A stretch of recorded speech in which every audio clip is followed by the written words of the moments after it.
Revenge moments in football are captivating aspects of the sport, showcasing the intensity of rivalries and the determination of players and teams to right past wrongs. These moments often involve memorable comebacks, thrilling victories, or even instances of individual brilliance that serve as a form of payback to previous defeats or setbacks.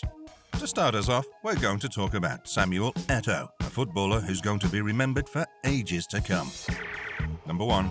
Samuel Eto'o versus Real Madrid. Samuel Eto'o started off his career at Real Madrid Academy, but Los Blancos discarded them for being too ugly and not galactical enough, and they made the same mistake with Ronaldinho after just making 7 first-team appearances for Los Blancos. He later then came back to haunt Real Madrid, as he was at Mallorca and scored most of the goals as they thrashed them 4-1. He later added salt to the wounds as he then joined Barcelona, Real Madrid's biggest rivals, and later won the La Liga title in his debut campaign for the Catalans. It was celebrated in winning style. As he shouted out, Madrid bowed down before the champion. The Cameroonian cited 6 times as he wanted to make his point very clear. Crazy how he spat on the plate that once fed him.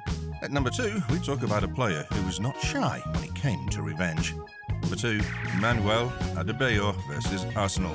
As Emmanuel Adebayor converted the Sean Wright-Phillips cross with a brilliant headed goal, he took it upon himself to run 100 yards across the pitch and do a euphoric knee slide and outstretched his arm in front of the Arsenal fans, as he believed he was forced out by Arsene Wenger at the time and later moved to Man City. He was in Team of the Year for Arsenal and signed a 5-year contract, but was then told his services were not needed anymore. Even though he didn't want to leave the club, he later suffered racial abuse from Arsenal fans. Our next revenge moment comes from a situation that really didn't start on a football pitch, but ended on a football pitch when Kevin de Bruyne got his revenge on Courtois after his girlfriend cheated on him with the Real Madrid goalkeeper. Number 3. Kevin de Bruyne versus Courtois. One can say KDB has gotten this revenge multiple times against Courtois, but nothing stung more than the Champions League game where KDB rifled a shot past Courtois in a game that sent Real Madrid packing their bags. In 2019, KDB had a girlfriend and, not knowing how big he was going to become, she cheated on him with a goalkeeper. How lame. KDB now has a treble and numerous English trophies. You may begin to wonder whether she had the right decision cheating on the Belgian. Some may call it petty, but the PSG players made it their mission to troll a young Haaland and showed him that there are levels to this game. And this takes us to number 4, PSG players versus Haaland. Haaland scored an absolute banger of a goal, then did this famous meditation celebration. Whilst at it, he went on to mock Mbappe, and this ended up in the whole PSG team taking offence after the Norwegian had trolled their prince, Mbappe. In the second leg, Neymar scores and rushed to the bench to celebrate, and later imitates the Haaland celebration by meditating as well. Later on after the game, the whole PSG team took a picture in the same meditation position, mocking the former Dortmund striker for the antics he pulled in the first game. Above all, at least Haaland has now won the Champions League, which means he's definitely had the last laugh. At number 5, we talk about an absolute roller coaster of emotions for Lionel Messi in an Argentine shirt. Some called it a curse, and some just doubted that he's the best to ever do it, but finally, the footballing gods answered his prayers. Number 5. Lionel Messi finally lifts World Cup. It all started when Messi won the Under-20 World Cup and Olympics. And for the next decade, he struggled to win other trophies with his national team, losing the World Cup final to a player who fell off the face of the earth after a stunning goal for Germany.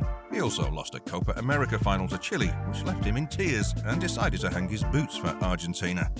In 2021, everything changed as he led his nation to a Copa America trophy, won Finalissima in 2022, and later took revenge on his critiques and those who deemed it a curse by lifting up the World Cup, which he'd long dreamed for. Now to a less serious one, where a goalkeeper thought he'd gotten into the head of a madman. Number 6. Zlatan Ibrahimovic versus Julio Cesar. Julio Cesar felt like an idiot after he trolled AC Milan's Zlatan before taking a penalty. It was the Derby della Madonnina. Julio could be heard saying, "Shoot it hard," in the center of the goal. And he chose the wrong man to play games with. Julio Cesar went the correct side, but the power of Zlatan's shot fizzed into the bottom corner, which left Julio embarrassed. And a cocky Zlatan replied back and said, "No, I'll just score instead." A truly all-time Zlatan Ibrahimovic moment. Onto a more serious rivalry that stemmed for years against Cristiano Ronaldo and Atletico Madrid. From From Diego Simeone to the Atletico fans, they all seem to hate Cristiano Ronaldo. Number 7. Cristiano Ronaldo versus Diego Simeone. After Atletico Madrid beat Cristiano Ronaldo's Juventus in the Champions League round of 16 first leg, he made a gesture that he felt like he needed to do, and Cristiano took it very personally. CR7 in an interview told the media he has 5 Champions League and dramatically said, "Get ready to come back." In the second leg, he levelled the matters on aggregate with 2 incredible headed goals. And then, in dramatic fashion, as he promised his family, he scored a hat-trick of goals, with a penalty given to Juventus in the 86th minute to knock out Atletico Madrid, and to also score his 63rd Champions League knockout round goal. The GOAT went on to add salt to the wounds as he mimicked Simeone's celebration at the end of the match. 2 unlikely rivals also went at it from opposite ends of the pitch. And this brings us to our last epic revenge moment. Alisson versus Jordan Pickford. Silly old Pickford thought his antics wouldn't come back to haunt him as he gave the Liverpool fans a cheeky grin and wink in the first half of the Merseyside derby before Everton went on to lose the game. Winking at the opposition fans with 14% possession on the day is a bit crazy, and the grin on Pickford's face was later wiped off as Robertson converted a stunning cross from Mo Salah. Later on, a man who loved scoring against Everton scored a goal, Divock Origi. In the dying embers of the game, Alisson took his chance to get back at Jordan Pickford, and he did an excellent impression of the Everton goalkeeper's time-wasting antics, and the Liverpool fans absolutely loved it. We all love a little pettiness in the footballing world. But nothing beats 2 stars going at it over something so little such as stealing a girlfriend. Watch out for your teammates, lads. And don't forget, everything you do will not go unpunished. Looking forward to many more revenge moments this 2023-24 season. Thanks for watching. Hit that subscribe button. Yes, right there.